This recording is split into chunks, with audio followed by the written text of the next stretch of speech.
hyper nul pour raconter ça. C'est-à-dire que je ne sais pas si on avait fait un petit test avant en disant le poids relatif du cinéma et de la littérature. Je ne suis pas sûr qu'il y ait beaucoup d'entre nous qui aient sorti cette proportion instantanément. Plutôt intuitivement, on a plutôt tendance à le faire en inverse, en disant le cinéma est ultra dominant et on est, pour dire, on est très mauvais et pour se défendre et montrer notre place. Et c'est comme on dit, les industries culturelles de façon générale pèsent plus que le secteur de l'automobile. C'est ça, quand on dit ça, on regarde et on dit ok, d'accord. C'est vrai. Donc oui, on a un petit problème, nous, et on n'y arrive pas sur la profession. Le livre pèse 2 fois plus que le cinéma. Le livre fait 2 fois plus de chiffre d'affaires que le cinéma. La qualité du film, c'est pas d'accord. Il est très énervé là-dessus. Tout à l'heure, fait 2 jours qu'il dit que ça fait beaucoup. Alors, on est vraiment une cinématographie pas du tout intéressante par rapport à la médiocrité de cette monde-là. Oui.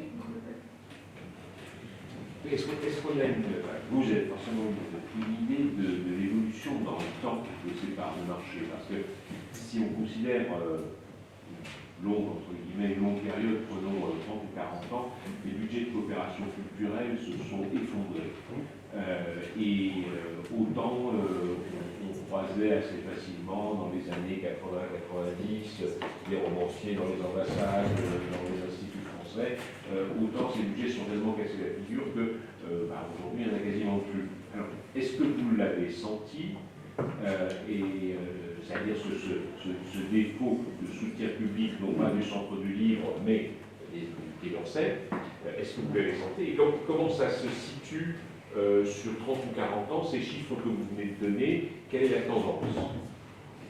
La tendance, en tous les cas, aux sessions de droit à l'étranger plutôt bonne ces 5 dernières années, mais je ne pourrais pas vous dire sur 40 ans. Mais je pourrais chercher et vous donner des chiffres que je ferai passer par pas 40 ans. Sur la question de l'accueil dans les ambassades des auteurs français, je n'ai pas de chiffres là-dessus. Nous, on est un peu particulier parce que notre circuit, il n'est pas par les ambassades, notre circuit, il est par notre partenaire local éditeur. Donc là-dessus, évidemment, hors pandémie, on a plutôt un développement de ça, puisque les acteurs privés avec qui on contracte pour un livre, quand ils choisissent un livre français, il y a un coût. La traduction, traduire, mais même en français, c'est un sport de riche. C'est parce que vous avez une addition de droits. Vous avez le droit d'auteur, vous avez le droit de l'éditeur, vous avez le droit du traducteur, donc c'est un sport de riche. Donc ce qui veut dire que quand quelqu'un s'engage, il va s'engager à mettre des moyens en face, très souvent. Donc il a tendance à promouvoir. Donc on a plutôt des auteurs qui voyagent plus qu'ils n'ont voyagé. On travaille très peu avec le ministère, je n'ai pas de réponse. D'autres questions? Bon, c'est l'heure du maintenant. On va pas vous libérer si rapidement. Alexandre Malafel va nous faire une rapide conclusion pour vous remercier. Je vais surtout montrer que le président Sylvia existe. C'est ce qui est quand même important.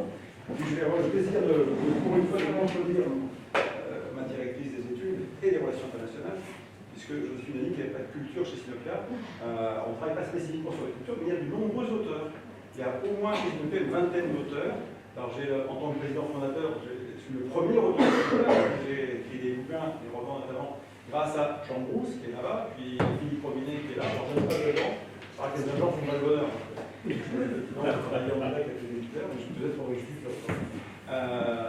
Et donc, je peux en tout cas confirmer que ces questions d'utilisation de la langue et de l'écrit pour promouvoir nos travaux, évidemment, est absolument stratégique. Et si je suis le premier auteur de Sinopia, je finis par qui sera non pas le dernier, mais le prochain, puisque lundi, elle publie un livre intitulé Europe, la solidarité contre le naufrage. Voilà, je fais le teasing pour Joséphine. Donc on continue à travailler bien sûr par ce moyen-là. Ce que je voudrais vous dire ce soir par rapport au sujet, d'abord merci d'avoir pris du temps pour vos agendas compliqués, pour vous être ici dans cette école normale, qui est vraiment normale je pense.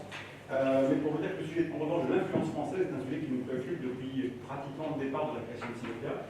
Pourquoi? Parce que Sinopia travaille sur les questions de gouvernance. L'art et la manière de bien gouverner, ça change les choses.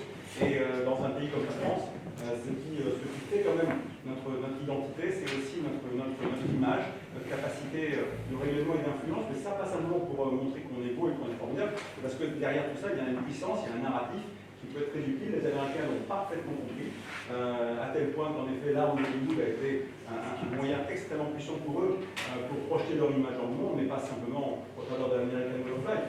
On connaît tous le bureau du président américain, on ne sait pas à quoi ressemble le bureau du président français, et encore moins le bureau du président chinois. Et un jour, j'avais travaillé sur un scénario pour imaginer la mise en valeur des institutions européennes, on ne sait même pas comment fonctionnent les institutions européennes, personne ne sait comment c'est à l'intérieur, alors que le cinéma a largement vulgarisé tout ça. Donc ces questions-là sont absolument essentielles. Georges Corbusier, d'ailleurs en 2001, je crois, après les attentats du 11 septembre, a réuni les grands producteurs hollywoodiens pour dire on va vous donner les moyens et les accès pour reprojeter vers le monde une image différente de celle qui s'était fabriquée à travers ces dernières années et le 11 septembre. Donc le levier culturel est un levier absolument majeur. Et donc en 2016, on a commis un premier rapport sur les enjeux de l'influence française dans le monde. Et là, on avait fait un tour d'horizon d'un certain nombre d'interlocuteurs, et ça sera l'élément pour moi que je retiendrai, c'est avant de passer à la phase de rédaction. On a mené son audition, et l'une des premières, on a été reçu par le directeur du CAPS, le Centre d'analyse de prévision des stratégies du Quai d'Orsay, qui est un garçon très sympathique. On a été en bonne délégation, bien, et on lui a dit, bon, parlons de l'influence française dans le monde, non, le puissance, etc., etc. Il m'a dit, bon, ça va durer 10 minutes, parce qu'on a de moins en moins de moyens, donc notre influence baisse.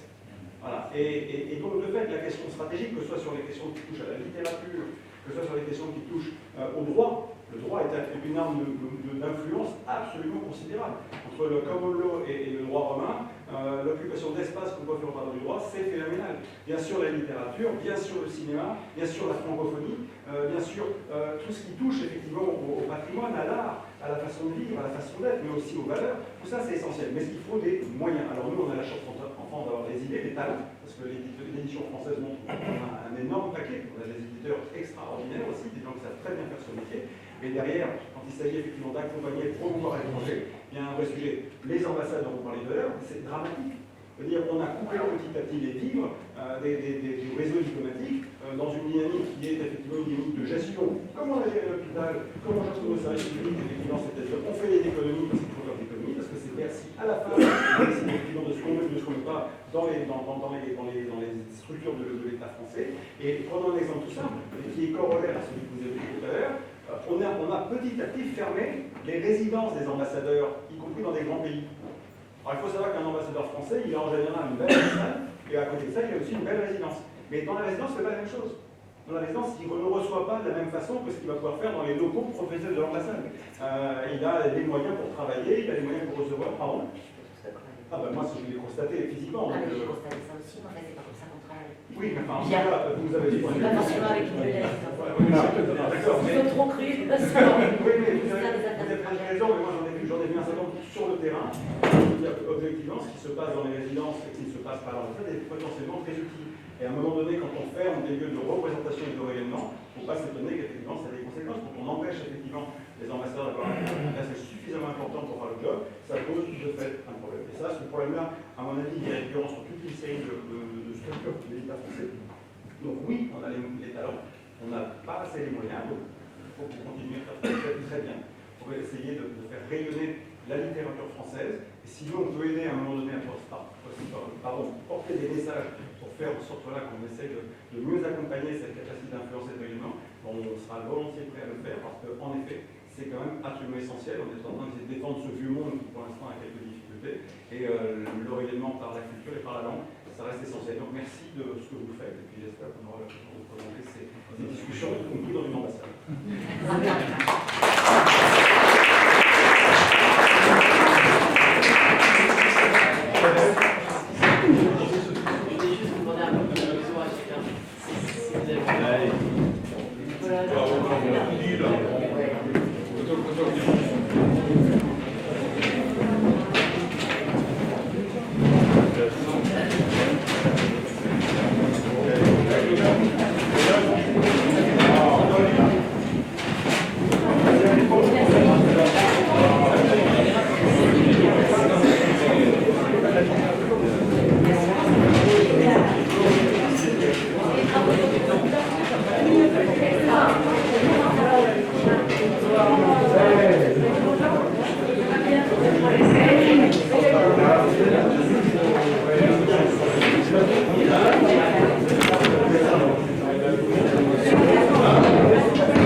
Bon, c'est juste.